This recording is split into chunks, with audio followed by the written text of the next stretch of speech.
Hello बच्चों, कैसे हो। 10th बोर्ड एग्ज़ाम में एमसीक्यूज़ का महत्व बहुत ज़्यादा बढ़ गया है। तो इसी को ध्यान में रखते हुए आज हमने मैथ्स में चैप्टर 1 रियल नंबर्स के बहुत ही इम्पोर्टेंट एमसीक्यूज़ तैयार किए हैं। इनको आप ज़रूर देखना। पहला क्वेश्चन है, सह आवाज संख्याओं का एचसीएफ होता है। एचसीएफ ऑफ को प्राइम नंबर्स इज। सबसे पहले हम सह आवाज संख्याएं या को प्राइम नंबर्स को समझ लेते हैं। ये वो संख्याएं होती हैं जिनमें एक के सिवा कोई कॉमन फैक्टर नहीं होता, अर्थात वे एक के सिवा किसी भी नंबर से नहीं कटती हैं। जैसे 5 और 9 है, तो यहाँ पर 9 3 से कट जाता है लेकिन 5 नहीं कटता, इसलिए ये सह आवाज संख्या है और इनके बीच में सिर्फ एक ही कॉमन फैक्टर है, इसलिए इसका एचसीएफ 1 होगा। सेकेंड क्वेश्चन है, दो क्रमागत सम संख्याओं का एचसीएफ होता है। HCF of 2 consecutive even numbers is. तो क्रमागत का मतलब होता है क्रम से आने वाली सम संख्याएं या इवन नंबर्स। ये होती हैं जैसे 2, 4, 6, 8, 10। जो संख्याएं 2 से कट जाती हैं उन्हें हम सम संख्या कहते हैं। अब हमें दो क्रमागत सम संख्याओं का एचसीएफ निकालना है, तो कोई से भी हम दो क्रमागत सम संख्या ले लेते हैं। मान लिया हमने 4 और 6 ले लिया। ये दोनों ही संख्याएं किससे कट जाएंगी? सिर्फ 2 से ही कटेंगी, यानी इनका जो कॉमन फैक्टर है वो 2 है, तो इसलिए इसका एचसीएफ होगा 2। तो ऑप्शन सी सही है इसका। तीसरा क्वेश्चन है, दो क्रमागत विषम संख्याओं का एचसीएफ होता है। HCF of 2 consecutive odd numbers is. विषम संख्याएं क्या होती हैं? जो 2 से नहीं कटती, जैसे 1, 3, 5, 7, 9। ये संख्याएं 2 से नहीं कटती, इन्हें हम विषम संख्याएं या ऑड नंबर कहते हैं। मान लो हमने 2 विषम संख्याएं ले ली, 2 ऑड नंबर हमने लिया 3 और 5। अब इनके बीच में कोई भी कॉमन फैक्टर नहीं है, ये एक के सिवा किसी से भी नहीं कटेंगी, इसलिए इन दोनों संख्याओं का जो एचसीएफ होगा वो होगा 1। तो ऑप्शन ए सही है। इसके बाद क्वेश्चन नंबर 4, दो क्रमागत धनात्मक पूर्णांकों का एचसीएफ होता है। HCF of 2 consecutive positive integers is. और इसके ऑप्शन है A0, B2, C1, D4। क्रमागत धनात्मक पूर्णांक कॉन्सिक्यूटिव पॉजिटिव इंटीजर्स पूछे गए, इसमें उनका एचसीएफ पूछा गया है। तो क्रमागत का मतलब क्रम से आने वाली, धनात्मक मतलब जो प्लस की संख्याएं हैं, और पूर्णांक का मतलब जो 0, 1 और माइनस की संख्या होती हैं, वो सारी इंटीजर्स होती हैं, आपने पहले ही पढ़ा हुआ है। तो यहाँ पर हमें दो क्रमागत धनात्मक पूर्णांक संख्या लेनी है। मान लो हमने 2 और 3 ले ली, पॉजिटिव इंटीजर्स हैं दोनों। अब इनके बीच में कॉमन फैक्टर कुछ भी नहीं है एक के सिवा, एक से ही दोनों कटेंगे और किसी से नहीं कटेंगी, इसलिए इसका जो एचसीएफ होगा वो 1 होगा। तो ऑप्शन सी सही है। अगला क्वेश्चन है, दो अभाज्य संख्याओं का एचसीएफ होता है। HCF of 2 prime numbers is. तो अभाज्य संख्याएं या प्राइम नंबर्स क्या होती हैं? वे संख्याएं जो अपने और एक के सिवा किसी से भी नहीं करती, किसी के भी पहाड़े में नहीं आती, वे अभाज्य संख्याएं या प्राइम नंबर्स होती हैं। हमने 2 प्राइम नंबर्स लिए, 5 और 11। तो इनके बीच में कोई भी कॉमन फैक्टर नहीं है, और जब कोई कॉमन फैक्टर नहीं होता, अर्थात ये दोनों संख्याएं एक से ही कटेंगी, तो इसलिए इसका एचसीएफ होगा 1। तो ऑप्शन सी सही है। अब इसके बाद में आते हैं क्वेश्चन नंबर 6। बहुत ही इंपॉर्टेंट क्वेश्चन है और ये पेपर में भी कई बार आया हुआ है कि सबसे छोटी अभाज्य संख्या और सबसे छोटी भाज्य संख्या का एचसीएफ होगा। HCF of smallest prime number and smallest composite number will be. इसके ऑप्शन है A1, B2, C3, B4। इन 4 में से कौन सा ऑप्शन सही होगा? तो सबसे छोटी अभाज्य संख्या, सबसे छोटा प्राइम नंबर कौन सा है? ऐसा कौन सा नंबर है अपने और एक के सिवा जो किसी से नहीं कटता सबसे छोटा? तो वो है 2। जो सबसे छोटा प्राइम नंबर है वो 2 है, और सबसे छोटा कंपोजिट नंबर भाज्य संख्या जो अपने और एक के सिवा भी किसी से कट जाता है वो है 4। अब 2 और 4 का एचसीएफ क्या होगा? तो 2 और 4 दोनों ही 2 से कट जाएंगी। हाईएस्ट कॉमन फैक्टर इसका है 2, तो इसलिए इसका एचसीएफ होगा 2। इसके बाद क्वेश्चन नंबर 7, सबसे छोटी अभाज्य संख्या और सबसे छोटी भाज्य संख्या का एलसीएम होगा। इस वाले क्वेश्चन में एचसीएफ पूछा गया था और इस क्वेश्चन में एलसीएम पूछा गया है। तो वही सबसे छोटी जो अभाज्य संख्या है वो 2 है, सबसे छोटी भाज्य संख्या 4 है। अब इनका एलसीएम क्या होगा? तो आप लोग एलसीएम निकालना जानते हो कि 2 और 4 का एलसीएम हम कैसे निकालेंगे। इसको हम लिख सकते हैं 1 इंटू 2 और इसको लिख सकते हैं 1 इंटू 2 इंटू 2। तो ये 2 कॉमन फैक्टर हो गया यहाँ पर और एक 2 और हो गया, तो 2 इंटू 2 यानी जो 4 है वो इसका एलसीएम हो गया। यह एक शॉर्ट तरीका भी होता है कि अगर एक नंबर के पहाड़े में दूसरा नंबर आता है तो जो बड़ी वाली संख्या है, बड़ा वाला नंबर है, वो उसका एलसीएम होगा। तो इसलिए 4 इसका एलसीएम हो गया। नेक्स्ट क्वेश्चन है, किसी 2 धनात्मक पूर्णांक a और b के लिए for any positive integers a and b, ये 4 ऑप्शन दिए हैं। पहला ऑप्शन है HCF into LCM equal to a into b, HCF multiply LCM equal to a divided by b, HCF into LCM equal to a plus b, none of these. बच्चों, ये आप देख रहे हैं कि एक फॉर्मूला होता है कि HCF into LCM equal to product of 2 numbers, 2 संख्याओं का गुणनफल एचसीएफ और एलसीएम का गुणनफल होता है। तो इसमें ये जो पहला ऑप्शन है कि HCF into LCM equal to a into b, तो इसमें ये ए ऑप्शन सही है इसका। क्वेश्चन नंबर 9, नेक्स्ट क्वेश्चन, 2 संख्याओं 18 और 24 का एचसीएफ 6 है, तो एलसीएम बताओ। अच्छा क्वेश्चन है ये और इस तरह के क्वेश्चन पेपर में आते भी हैं। अब देखिए 2 संख्याएं हैं 18 और 24, इनका एचसीएफ 6 दिया है, तो हमें एलसीएम बताना है। Find the LCM if 6 is HCF of 2 numbers 18 and 24। तो अभी ऊपर हमने देखा formula HCF into LCM equal to a into b, इसी फॉर्मूले से इस क्वेश्चन को हम सॉल्व कर लेंगे। तो ये HCF into LCM equal to a into b. अब यहाँ पर एचसीएफ दिया है 6, एचसीएफ 6 हो गया। एलसीएम हमें निकालना है, मान लिया हमने x, और 2 संख्या दे रखी है 18 और 24, तो 18 एंड 24 ये हो गया। तो 6 उधर चला जाएगा, तो x equal to 18 into 24 upon 6। Solve कर लो इसको, 6 तिया 18 और 24 तिया 72। तो इसका ऑप्शन बी सही है। तो इस तरीके से इसको हम निकाल लेंगे। फिर क्वेश्चन नंबर 10 है, 2√2 माइनस √8 है। ये क्या है? परिमेय है, रेशनल नंबर है, अपरिमेय है, इरेशनल नंबर है, या कोई नहीं है, या ए और बी दोनों ही है। तो अब इसको हम क्या करेंगे, कुछ बताने से पहले हमें ये सॉल्व करना पड़ेगा कि 2√2 माइनस √8, यहाँ पर √8 को सॉल्व करेंगे। √8 को हम लिख सकते हैं √2 इंटू 2 इंटू 2। यहाँ पे 2 का पेयर बन गया, ये 2 बाहर आ जाएगा, तो हो जाएगा 2√2। अब √8 का तो हो गया 2√2, 2√2 माइनस 2√2 माइनस 2√2, ये कट गया, आ गया 0। तो ये जो 0 आया, और आप जानते हो कि 0 भी एक रेशनल नंबर है, इसको हम लिख सकते हैं 0/1। इसको हम 0/1 लिख सकते हैं, और ये 0/1 एक रेशनल नंबर है, इसलिए इसका ऑप्शन ए सही है। तो ये रेशनल नंबर है। नेक्स्ट क्वेश्चन बहुत इंपॉर्टेंट है। If LCM x 18 equal to 36 and HCF x 18 equal to 2, then x is, x की वैल्यू बतानी है। यदि x और 18 का एलसीएम 36 है और इसका एचसीएफ 2 है, तो x का मान बताना है। फॉर्मूला यही लगेगा कि HCF into LCM equal to a into b. अब यहाँ पर 2 संख्याएं हैं x और 18, जिसका एलसीएम है 36 और एचसीएफ है 2। तो एचसीएफ 2 है और एलसीएम 36 है। संख्याएं हमारी x और 18, इसको हम सॉल्व कर लेंगे। तो ये 18 इधर आ जाएगा, ये डायरेक्ट काट लो इसको, 18 1 जा 18, 18 2 जा 36 और 2 2 जा 4। x की वैल्यू आ गई 4।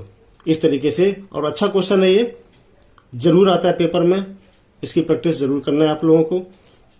क्वेश्चन नंबर 12 है, if x equal to AB square and y equal to AB where A B are positive integers, then HCF XY equal to question mark हमें एचसीएफ निकालना है एक्स और वाई का। यदि x बराबर a b square और y बराबर a B, जहाँ ए बी धनात्मक पूर्णांक है, तो हमें इनका एचसीएफ निकालना है। इसके ऑप्शन है a b 1, x y and 0। तो अब एक्स की वैल्यू दे रखी है ए बी स्क्वायर और वाई की वैल्यू दे रखी है ए बी। हमें इन दोनों का एचसीएफ निकालना है, अर्थात इन दोनों में से हाईएस्ट कॉमन फैक्टर कौन सा है, कौन सा नंबर दोनों में कॉमन है। तो देख के भी हम बता सकते हैं कि ए बी जो है वो इसमें भी फैक्टर के रूप में है, या अगर करना चाहो तो इसको हम लिखेंगे ए इंटू बी और ये हो जाएगा ए इंटू बी। तो हम देख रहे हैं कि इन दोनों में ए कॉमन है और बी कॉमन है, तो जो जब तक कॉमन होते हैं वही उनके एचसीएफ होते हैं। तो इसका हो गया ए और बी, तो ए बी इसका एचसीएफ हो गया, तो ऑप्शन ए इसका सही है। बहुत अच्छा क्वेश्चन है ये। इसके बाद क्वेश्चन नंबर 13, ये क्वेश्चन भी बहुत अच्छा है। The HCF of two numbers is 18 and their product is 360, the LCM will be. HCF दो संख्याओं का 18 है और उनका गुणनफल 360 है, तो एलसीएम होगा। अब यहां पर अभी आपने ऊपर फॉर्मूला देखा कि HCF into LCM equal to product of two numbers, दो संख्याओं का गुणनफल। तो फॉर्मूला हो गया HCF into LCM equal to a into b, दो संख्याओं का गुणनफल। अब देखो दो संख्याओं का एचसीएफ 18 दिया हुआ है, तो ये 18 हो गया। एलसीएम पूछा है, ये पूछा गया है, और ए इंटू बी का मतलब हो गया दो संख्याओं का गुणनफल, ये दे रखा है 360। हमको 18 उधर ले जाएंगे तो ये डिवाइड में चला जाएगा, तो एलसीएम हो जाएगा 360/18। इसको हम काट देंगे तो आ जाएगा 20, तो इसका एलसीएम होगा वो 20 होगा।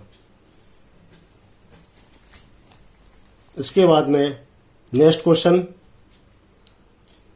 बहुत अच्छा क्वेश्चन है, ये इंपॉर्टेंट है और ये एमसीक्यू में नहीं है, प्रैक्टिस के लिए है ये।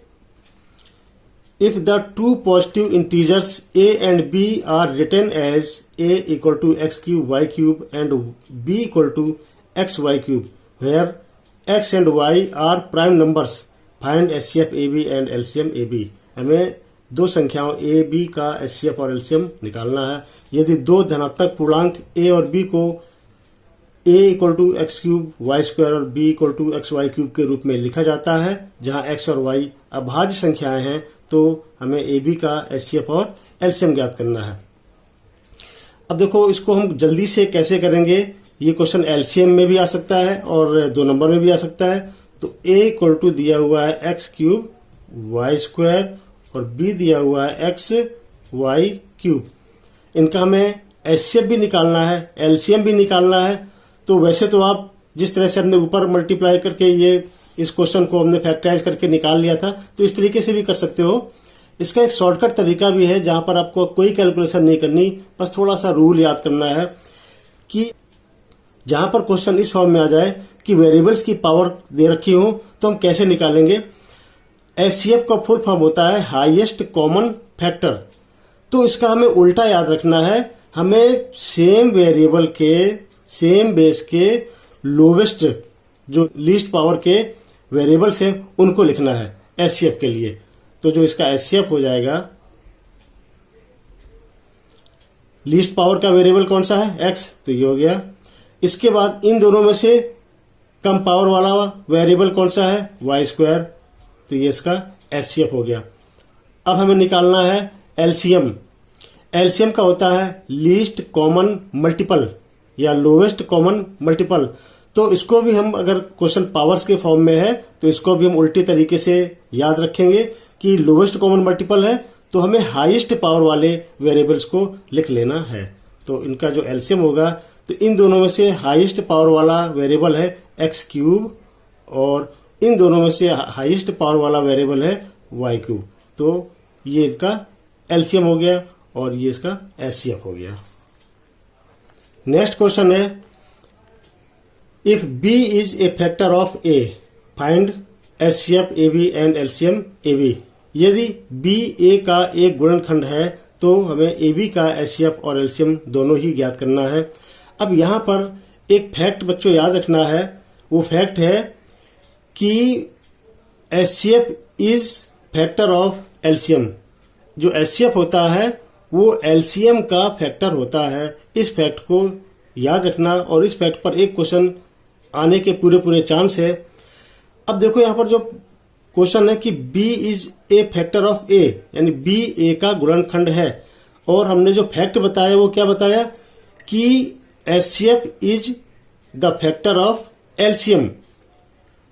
HCF हमेशा LCM का फैक्टर होता है। इसका मतलब ये हुआ कि B इसका HCF है और A इसका LCM है। तो इसका जो HCF हो जाएगा वो हो जाएगा B और LCM हो जाएगा A। हम एक एग्जाम्पल से भी इसको समझ लेते हैं। मान लो हमने कोई दो संख्याएं ली, 3 और 18, 3 और 18 हमने दो संख्या ली। यहाँ पर 3 18 का फैक्टर है, उसका एक गुणनखंड है। अब अगर हम इन दोनों का एचसीएफ निकालेंगे तो उनका जो एचसीएफ होगा वो 3 होगा और एलसीएम होगा 18, क्योंकि एलसीएम जो है इसके टेबल में आ रहा है तो ये इसका एलसीएम होगा। तो इसी प्रकार से बी इसका एचसीएफ हो गया और ए इसका एलसीएम हो गया। तो अच्छा क्वेश्चन है, इस फैक्ट को याद रखना कि HCF is the factor of LCM. Next question है LCM of two numbers is 180, then which of the following is not the HCF of the numbers. दो संख्याओं का एलसीएम 180 है तो निम्नलिखित में से कौन सी संख्याओं का एचसीएफ नहीं है। कोई सी भी दो संख्याएं हैं उनका एलसीएम इन्होंने 180 दे रखा है, तो हमें बताना है कि इनमें से कौन सी संख्या एचसीएफ नहीं हो सकती। संख्याएं हमें पता नहीं है। अभी अभी हमने आपको फैक्ट बताया कि HCF is the factor of LCM. HCF LCM का फैक्टर होता है उन्हीं संख्याओं का। इसका मतलब ये हुआ कि ये जो ऑप्शन दे रखे हैं, इन ऑप्शंस में से जिनका जिनका भाग 180 में चला जाएगा वो सभी उसकी एचसीएफ हो सकती हैं, और जिसका भाग नहीं जाएगा वो उसका एचसीएफ नहीं हो सकता। तो अगर हम 180 को 45 से काटेंगे तो ये कट जाएगा, 180 60 से भी कट जाएगा, 180 75 से नहीं कटेगा, इसलिए ये इसका एचसीएफ नहीं हो सकता। ऑप्शन इसका सी सही है। 90 भी जो है 180 को काट देगा तो 90 भी इसका एचसीएफ हो सकता है। तो बहुत इंपॉर्टेंट फैक्ट है बच्चों, इसको याद रखना। बच्चों लास्ट क्वेश्चन है find HCF into LCM for the numbers 75 and 10। संख्याओं 75 और 10 के लिए एचसीएफ इनटू एलसीएम ज्ञात करो। ऑप्शंस हैं A 10, B 75, C 750 and D none of these. उपरोक्त में से कोई नहीं। इसमें बच्चों ये नहीं करना आपको कि आप 75 और 10 का एचसीएफ और एलसीएम अलग अलग निकालो और मल्टीप्लाई कर दो। इसके लिए आपको फॉर्मूले का यूज करना है, और आपने अभी अभी देखा कि जो फॉर्मूला है कि HCF into LCM equal to product of two numbers, या HCF into LCM equal to दो संख्याओं का गुणनफल। तो यहाँ पर दो संख्याएं हमारी ए इंटू बी, ये फॉर्मूला है। दो संख्याएं 75 और 10 है तो ये हो जाएगा 75 इंटू 10 इक्वल टू 750। तो इस तरह से जब हम दो संख्याओं का गुणा कर देंगे तो एचसीएफ और एलसीएम का भी गुणनफल निकल जाएगा। तो जो 750 आंसर आया वो हमारा ऑप्शन है सी। तो बच्चों उम्मीद है ये एमसीक्यूज आपको बहुत अच्छी तरह से समझ में आ गए होंगे, और आने वाले एग्जाम में एमसीक्यूज का बहुत ज़्यादा महत्व है। आप इनकी बहुत अच्छे से प्रैक्टिस करें। आप जितनी ज़्यादा प्रैक्टिस करेंगे आपको मैथ्स उतनी ही अच्छे से आएगी। आने वाले एग्जाम के लिए आपको बहुत बहुत शुभकामनाएं।